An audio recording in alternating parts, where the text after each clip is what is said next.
that I believe that the next world order will likely be built out of Europe, and Canada will be part of that effort. Last week, Mark Carney was on the MAGA train, but now that he's in France, he's back on the New World Order bandwagon. Are we at all surprised? Which is convenient considering his government's introduction of the most insidious internet control bill I have ever seen. So why is this bill so scary? I'll tell you. Luckily today, plenty of people celebrated a massive achievement, but sadly, none of them were Canadians because, as usual, it's the Americans that have all the fun and the glory. We just have jealousy and mediocrity. Oh, and a heaping cup of irony, so stick around because you'll really love that one. My name is Eli Daniel, and this is The Right Call. Like, share, subscribe, hype this video up. Any interaction on this channel helps push the truth out, and maybe someday break that CBC-induced coma that so many Canadians are under. And if you're tired of that same old government and media BS, and finally want some common sense commentary, well, smash that subscribe button because you found the right place. Let's start today's report on a super positive intergalactic note. Elon Musk became the world's first trillionaire today as SpaceX completed their initial public offering, propulsing SpaceX's valuation to over $2.69 trillion, which conveniently is worth more than Canada's entire GDP. That stands at $2.5 trillion. Wow. How does it feel, Canada, to know that one company is worth more than our entire economy? We'll look a little bit into why. That's what SpaceX is all about. It's to take the fiction out of science fiction and create an exciting, inspiring future for everyone. We want to be able to take anyone who wants to go to the moon, anyone who wants to go to Mars, or anyone in the solar system, and maybe beyond the solar system at some point. We want to be able to take you there. Not just a few astronauts. I mean you, literally you. Sign me up. If there's no Mark Carney, Justin Trudeau, Champagne, or Creepy Gary in space, I'll be the first one there. There are always problems on Earth. There are always problems on Earth. There are always things that we wish to be better, that we want to solve here on Earth, and we should solve them.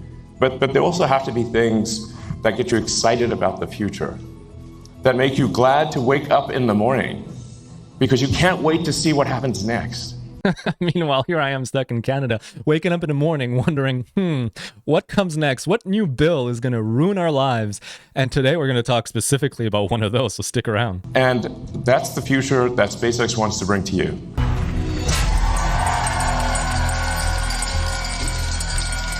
I love it. He's the embodiment of innovation and the opportunity that capitalism offers. He's created untold value for the world, from electric car innovation to leaps in battery technology, freaking rocket science, bro. Achieving things that no other governments could prior to him. And yeah, I'm talking about the US with NASA and the European Space Agency and the Chinese Space Agency and the Russian/Soviet/Russian Space Agency, and definitely more than the Canadian Space Agency with our beautiful $200 million concrete launch pad. And the beauty of it all is that in his success, he's also elevated countless others into generational wealth alongside him. Over 4,400 SpaceX employees have become millionaires today due to their stock options in the company.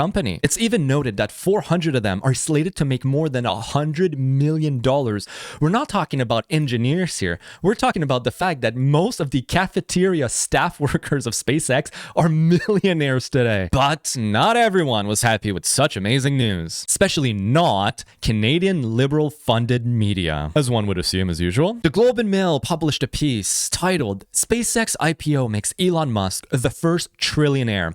Here's how to properly hate him." What in the absolute hell? I couldn't believe my eyes. And the backlash was so intense that they swiftly modified the headline. It now reads, "SpaceX is set to make Elon Musk the first trillionaire. Is that a bad look for capitalism?" Like that's any better. The article is dog shit, so I'm going to spare you some bleeding eyes or bleeding ears if you have to listen to it. And I don't want to give this guy Chris Gay, the author, any kind of exposure more than just making him look like a complete moron for this. But this tells you everything you need to know about the mentality of many liberal Canadians. They would rather the world and people do worse, as long as it means that some don't wildly succeed from it. Instead of having people build innovate, and achieve great things, as long as we're all equal in our mediocrity, rather than unequal in our collective success and growth. That is a liberal ideal. And it's a toxic ideology that helps explain why Canada lags so far behind countries like the US when it comes to wealth, innovation, investment in things like research and development, and most importantly, entrepreneurship. Oh, and since irony really loves company, the Globe and Mail, which is where the article was published, is owned by the Woodbridge Company, which is a private investment arm of the Thomson family. The same Thomson family that is Canada's wealthiest dynasty, with an estimated collective net worth of roughly 65 to 73 billion US dollars. I bet you the author of that article forgot that tiny little point. Still, no words though on how many multimillionaire the Thomson family has helped create through their innovation, but they sure do love to shit on people who do. Jealousy is such an unbecoming look. But while we're on this good news wagon, because we gotta enjoy it while it lasts, actually, it won't last very long. After months of searching through intelligence community holdings and files, today I'm releasing new evidence of long-standing US government funding of more than 120 biolabs in over 30 countries. Now, these biolabs include labs in places like Ukraine, which could be at risk of compromise due to the ongoing Russia-Ukraine war. In fact, the intelligence community had previously warned that a US-funded biolab in Ukraine likely housed dangerous pathogens and remained vulnerable to long-standing threats of Russian attack, seizure, or damage. Well, it used to be a conspiracy theory whenever we spoke about biolabs in Ukraine. They would fact-check our posts and write nasty articles about anyone who was trying to expose the truth. Well, now the US government has confirmed that they do indeed exist. I keep saying it, but what's the difference between a conspiracy theory and the truth? About 6 months, or in this case, a little bit longer, but the point remains. Trudeau may have said that he admired China's communist regime. There's a level of admiration I actually have for China. Their basic dictatorship is allowing them to actually turn their economy around on a dime. But it's Carney that took it upon himself to emulate them to a T. I think Bill C-34 is actually the final nail in the coffin for Canadians' freedom of speech and internet access. But before looking into why this bill is the most insidious of them all, I think it's important to first recap what has been brought forth so far to turn Canada into the world's most totalitarian state with regards to control over speech and thoughts. Bill C-2, which enables warrantless digital info sharing. Bill C-8, which enables control over cyber systems, networks, utilities, and gives power to the government to secretly cut access or throttle Canadians' access to all of these things, aka ban you from the internet outright, or even just like the cell network. Bill C-9 creates a vague definition of hate, which can put you in jail for up to life in prison. Bill C-11 regulates online content, mandating changes in algorithms to control what content Canadians see and what gets buried, like maybe this video. Bill C-22, mandatory data retention, forces companies to effectively act as government spies. Worse yet, forces companies to implement backdoors into every account and every private encrypted messages so that the government can access it without a warrant. And now, the latest liberal idea for total control, introducing Bill C-34. As Jamie Sarkonak from the National Post says, the Liberals' Bill C-34 is a boomer plan to censor the internet. The legislation aims to censor political speech while putting draconian rules around what kids can do online.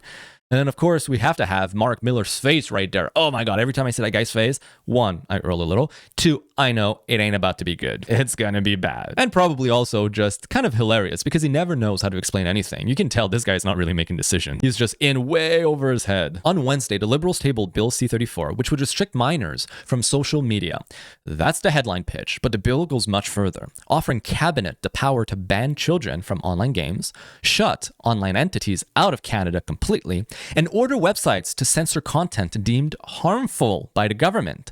It's a great Canadian firewall in the making, just like China would love. And of course, it's disguised as a children protection tool. Anytime the government says it's about protecting children, you can rest assured, it really isn't. Protecting children is code for protecting liberals from criticism, and it's quite convenient because it actually works. The media can deflect and attack anyone on moral grounds, if they so much as oppose this bill without ever looking at the merit of the criticism itself. And of course, hieroglyph-wielding Mark Miller had something to say.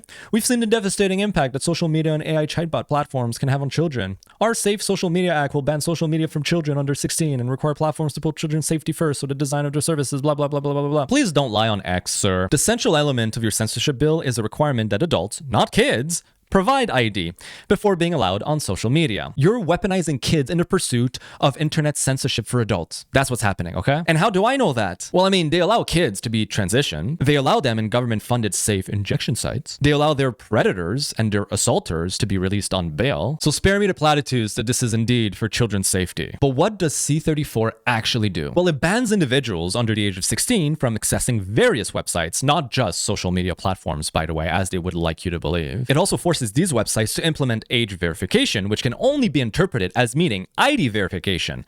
This enables enforcement of all other draconian laws that I mentioned before, because if a social media website has to now verify your identity with a government-issued ID, well then, say goodbye to anonymous accounts, say goodbye to your meme accounts, say goodbye to using VPN and other tools in order to hide your identity online so that you can continue to exercise your free speech. You won't have the chance to do that anymore because you will be ID verified for everything. And I mean everything. This is not just kids. This is adults as well. Now, this is the one piece that they've never mentioned in the news. They don't mention in news conference, but this is the piece that affects you and I very deeply and is incredibly scary.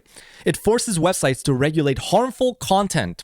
What is harmful content? Well, it's not defined. Will be decided at a later date. This is dystopian. Is political content harmful? Is pointing out real-world events happening right now harmful? We're seeing protests against mass immigration in Ireland or the UK right now. So is posting about that harmful? Well, who knows? Because as you'll see in just a second, the bill goes much further into creating powers that are yet unknown. It also creates this new inspection power and lets government agents enter any place, access any computer system, take any document, really do anything, all under the guise of this digital safety commission that they are creating in order to make sure that online speech is all nice and dandy. Oh, and it also forces individuals to assist these government agents in their inspections, no matter what it is. But here is where the law diverges drastically from the norm. It gives governments 50 different powers that are yet to be defined. They will be decided later. After the fact, after debate can be had, after amendments can be brought forth, after elected members can even ask questions. And herein lies the insidious nature of the bill. I wish I was making this up, but it goes against everything a law should be. A law should be clearly defined. A law should state what people are voting on and what is being passed and what the citizens can expect. But in this instance, and I kid you not, it's effectively a trust me, bro. Please sign me a blank check and we super duper promise not to abuse our power. That's the kind of law they're trying to pass. Every single bill this government has brought forth so far this year has been about more control, about usurping more power from you and I, always under the guise of safety, children, and doing what's right for Canadians, apparently. But really, let me hear it in the comments below. Do you support any of this stuff? Like, is that the stuff you want in Canada? I want to hear from you. Please let me know. Go again, Mr. Speaker. While 1 in 5 Canadians go hungry, the Prime Minister is somewhere over the Atlantic, tucking into another 3-course meal on the taxpayer's dime. In the last year, he spent nearly $1 million on luxury in-flight catering. And now he's on another trip, leaving behind countless Canadians wondering how they'll afford their next meal. When will this high-flying, fine-dining Prime Minister stop wasting taxpayer dollars so Canadians can eat again? Secretary Minister of Finance. Mr. Speaker, I have good news for the member opposite. Just yesterday, Canada announced the first ever national food security strategy with over $3 billion in investments. And investments that are strategic. They're smart investments in building regional supply chain capacity, ensuring we can have shorter and more resilient supply chains in Canada, that we can support independent grocers, that we can have more competition and bring down prices for the average Canadians. That's exactly what Canadians want to see. They want to see progress at the grocery store. Now, member for Newton-Tecumseh-Gwillimbury. Mr. Speaker, is that member picking up what I'm laying down? That strategy won't feed a single Canadian who can't afford groceries countries today because of liberal policies that have put us into a recession. Maybe the Prime Minister would know if he wasn't so eager to flee the country and the people his policies are hurting the most. Instead of champagne wishes and caviar dreams in Paris, why doesn't the Prime Minister come home and face the 2.2 million Canadians lined up at the food banks? Right. More investment in sectors. Of course, every time the government invests in sectors, that sector goes to shit. Housing, immigration, business. Speaking of business, the awareness level remains incredibly low. We know that 72% of our members, regardless of the sector that they're in, have been impacted by tariffs in some form. However, when you look at— can I just interject? Whose fault is that? Isn't that your job to make sure that your members know what programs are out there? Like it's definitely like, look, we have to get that information out You're there. And correct. we have members of parliament like me and others have tried to get that information out, right? But that's your job. Have you looked at the criteria? Some of the criteria ask for 10 employees.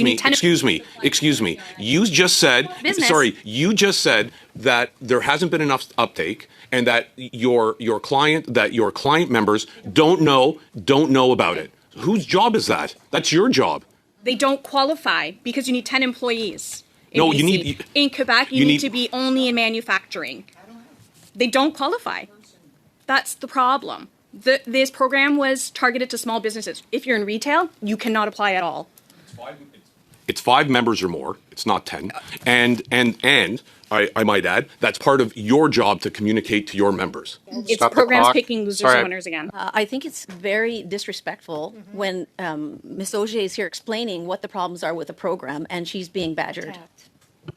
Attacked is a better word. that was Michelle Auger, one of the directors for the Canadian Federation of Independent Businesses, one of the largest federation in Canada, talking in committee saying that all of the tariffs are obviously hurting small businesses, and the government, the Liberal government, said they were putting programs in place to support small businesses, and she's there calling it out, saying most members don't apply because the selection criteria are so limited. But of course, leave it to Vince Gasparo, a Liberal MP, to badger and attack this lady for raising actual real-world consequences of those programs and of liberal policies and being a little unhappy with the truth coming out. And that's the one thing I can't stand about liberals, that smugness. They talk down to you. How dare you? You're just a business. We're the government. We are in power. We know what's better for you. They treat us like plebs and they behave like royalty. And especially because they don't like being called out on their horrible policy. Go figure. But see, this is what's funny for me, because liberals should and ought to own everything that is wrong with Canada because they've been in power for over a decade. After 11 years of government, they've effectively captured every institution. Since 2015, they've appointed 740 of the 1,000 federal judges that we have in Canada.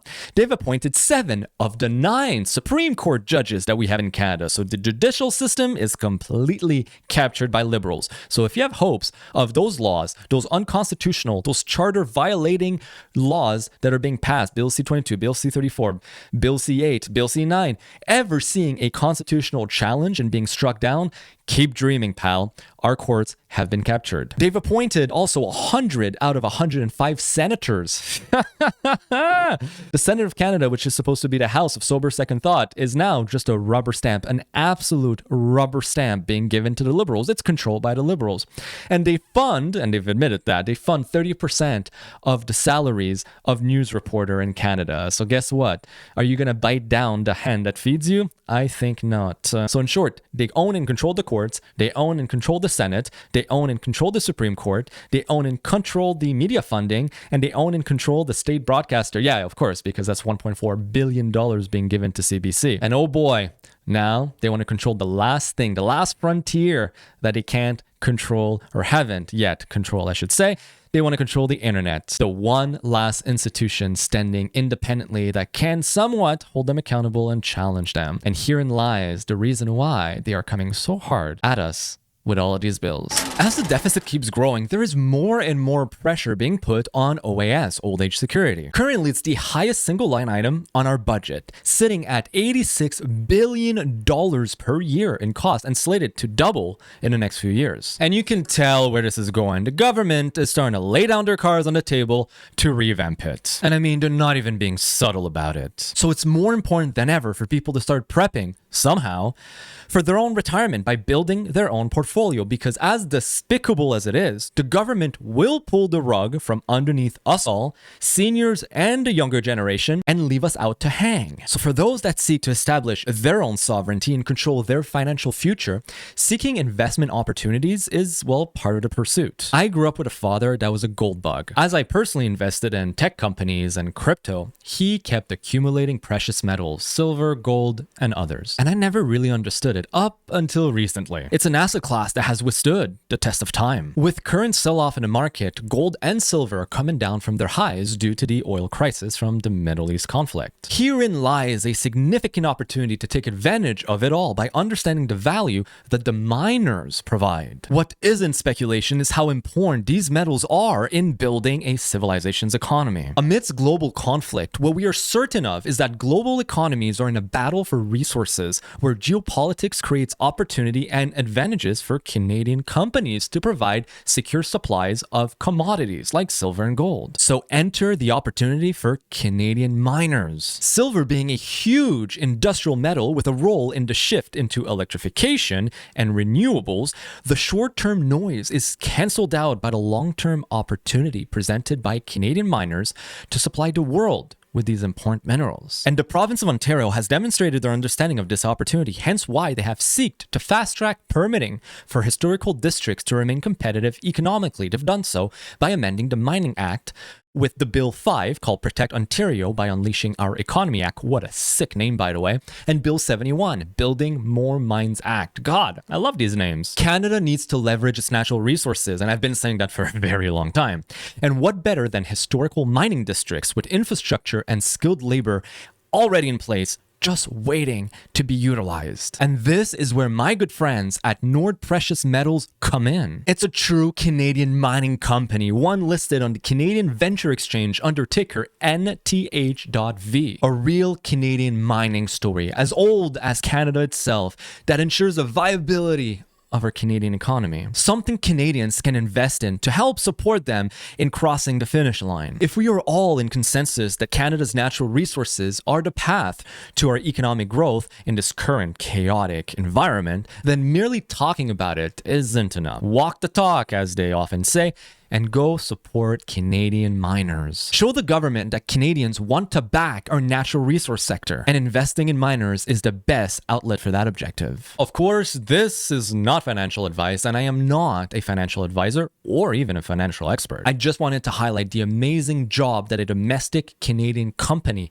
is doing and the opportunity that it brings to our common economic success. Now, if you've enjoyed this report and want to find a way to get yourself involved with the channel, aside from liking, sharing, subbing, commenting, spreading the message far and wide, if you want to go a step further and help financially, I have a Patreon. The link is in the description. I also have a PayPal link if you just want to do a one-time donation.